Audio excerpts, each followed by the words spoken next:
የዲጂታል ኢትዮጵያ 2030 ስትራቴጂ ቀርጸን ወደ ስራ ከገባን አንድ 2 ወራት ያህል ይሆነናል።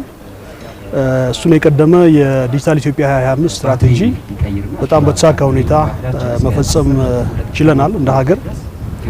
ባለፉት 5 ዓመታት የዲጂታል ኢትዮጵያ 2025ን ስንፈጽም ካሳየናቸው ውጤቶች ማዕከል የሰርቪስ አሰጣጥ አንዱ ሊባል ይችላል።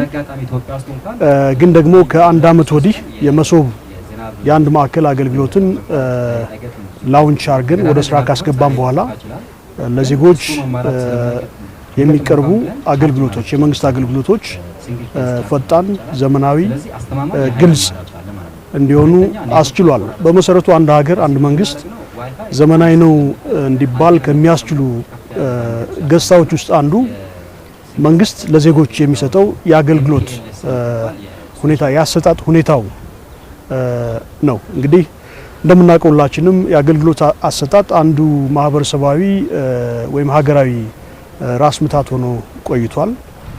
ግልጽነት አልነበረውም። እንግልት በስፋት ይታይበት የነበረ ነው። ዜጎች አገልግሎት ለመስጠት ሄደው ረክቶ አይመለሱም። ብዙ ፈተናዎች፣ እንግልቶች ነበሩ። ይሄ አጠቃላይ ዘመናዊ ማህበራዊ ኢኮኖሚ እንዳንገነባ ከሚጎትቱን የተለያዩ ምክንያቶች ውስጥ አንዱና ጉልህ ተብሎ ሊጠቀስ ይችላል። ይሄን ችግር ከመቅረፍ አንፃር ዘመናዊ የሆነ የአኗኗር ስርዓት፣ የአገልግሎት ስርዓት፣ የአገልግሎት አሰጣጥ ስርዓት እና የእርካታ ያላቸው ዜጎች በአገልግሎት አሰጣጥ ሂደት እንዲፈጠር ለማስቻል ይሄንን የመሰለ ኢንፍራስትራክቸር ሲስተም ኢትዮጵያ ውስጥ እውን ማድረግ አስፈላጊ ነበር። ይሄን ከማየት አንፃር ነው እንግዲህ ባለፈው አንድ አመት መሶብ ሲባል በስፋት ይሰማል፣ ይደመጣል። መሶብ የአንድ ማዕከል አገልግሎት እዚህም ዛም በየተቋሙ የተበተኑ አገልግሎቶችን ወደ አንድ ማዕከል አምጥቶ ዜጎች እንግልት ሳይገጥማቸው በአንድ ቦታ በርከት ያሉ አገልግሎቶችን አግኝተው እንደሄዱ ነው። ይሄ ሲሆን እዚህም ዛም አይሄዱም፣ ጊዜ ይቆጥባሉ ማለት ነው። ግልጽነት ባለበት ሁኔታ አገልግሎት ያገኛሉ። ለሌላ አስገዳጅ የሆኑ እንግልቶች አይዳረጉም፣ አይበዘበዙም ማለት ነው። ፍጥነት አለው፣ ግልጽነት አለው፣ ጥራት አለው፣ እርካታን ይጨምራል። አጠቃላይ የመንግስት የስራ ሂደትን ያፋጥናል።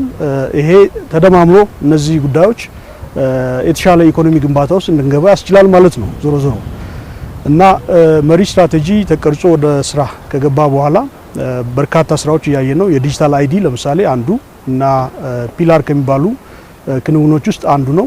እሱ ሁሉ ወደዚህ ኢንተግሬት ተደርጎ የተለያዩ እንዳልኩት የተበታተኑ አገልግሎቶች በአንድ ቦታ ላይ መሰጠት ሲችሉ ምንዛሪያቸው ብዙ ነው የሚሆነው። በአንድ አመት ውስጥ አዲስ አበባ የተጀመረው የመሶብ አንድ ማዕከል አገልግሎት ወደ ክልሎች እስከ ዞን እስከ ወረዳ ወርዶ ለዜጎች አገልግሎትን ለማድረስ እየተቻለ ነው። ግን ደግሞ ሰፊ ሀገር ነው፣ ብዙ ስራዎች ያሉብን። የመጣንበት መንገድ ዲጂታል ኢትዮጵያን ከማሳካት አንፃር ብዙ ምርታ የታየበት ቢሆንም ገና ረጅም ጉዞ እንድንሄድ ይጠበቃል። እንደ ሀገር ገና ነው፣ በርካታ ስራዎች ይጠብቁናል። እነሱን መልክ ለማስያዝ ይሄ ዛሬ ያየነው የተንቀሳቃሽ የአንድ ማዕከል አገልግሎት መስጫ አውቶቡስ ነው። እንደምታዩት ዘመናዊ አውቶቡስ ነው። ይሄ የዚህ ኮንሰፕት ደግሞ ምንድነው? እስካሁን ዜጎች ወደ አንድ ማዕከል አገልግሎት መስጫ ይመጣሉ፣ አገልግሎት ያገኛሉ፣ ይሄዳሉ። ይሄኛው ደግሞ ወደ ዜጎች የመድረስን ሀሳብ ይዞ የመጣ ነው። ይንቀሳቀሳል፣ ዜጎች ባሉበት አካባቢ ይሄዳል።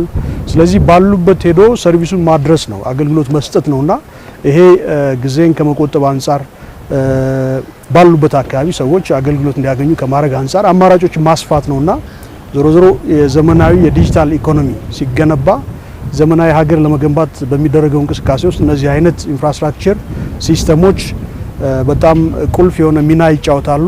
ይህንን እያሰፋን መሄድ ነው። ዲጂታል ኢትዮጵያ 2030 በቅርቡ ጸድቆ እንዳልኩት ወደ ስራ ገብቷል። ቀጣይ ደግሞ እንደዚህና ምናልባት ዛሬ ያላየናቸው የምናያቸው አዳዲስ የዲጂታል ስርዓት እንድንገነባ በተሻለ የሚያስችሉ ስራዎች የተቀረጹ የሚሰሩ ይሆናል። ይሄ ጥሩ ነው። ይሄ ሰፍቶ ይቀጥላል ማለት ነው።